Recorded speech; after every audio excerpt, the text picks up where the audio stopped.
Le Big Bang a eu lieu il y a 13,8 milliards d'années. Malheureusement, nous n'étions pas là pour le voir. Et en même temps, nous n'aurions pas vu grand-chose, car pendant 380 000 ans, c'était le noir complet.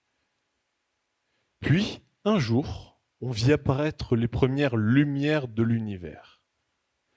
De ces lumières, il reste encore aujourd'hui des traces, que l'on appelle le fond diffus cosmologique. Il contient d'inestimables informations sur les premiers millénaires de notre univers.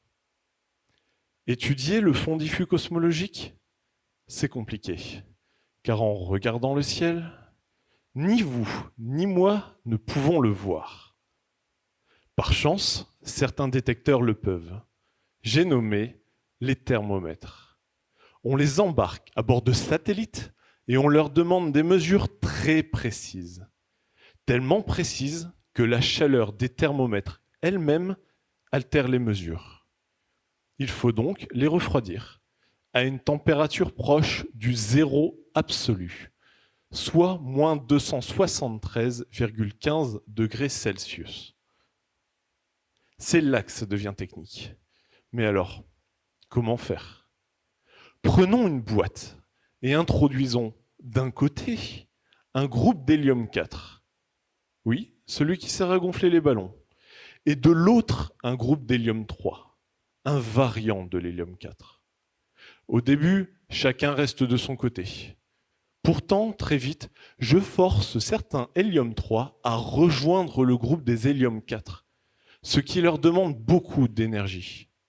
Cette énergie, ils la puisent dans leur environnement, sous forme de chaleur, ce qui contribue au refroidissement de mes thermomètres. Puis, je vide la boîte, ce qui permet à de nouveaux groupes hélium 3 et hélium 4 d'y entrer. Lorsqu'il n'y a plus d'hélium 3 et d'hélium 4, mes thermomètres se réchauffent et ne sont donc plus capables de détecter les traces du fond diffus cosmologique. Et dans l'espace, c'est difficile de se réapprovisionner en hélium. Je travaille sur une solution qui permettra au thermomètre de fonctionner indéfiniment. Pour cela, je sépare le mélange hélium 3, hélium 4 en de nouveaux groupes à réinjecter dans ma boîte. Cette nouvelle technologie permettra d'obtenir une quantité gigantesque de données sur le fond diffus cosmologique.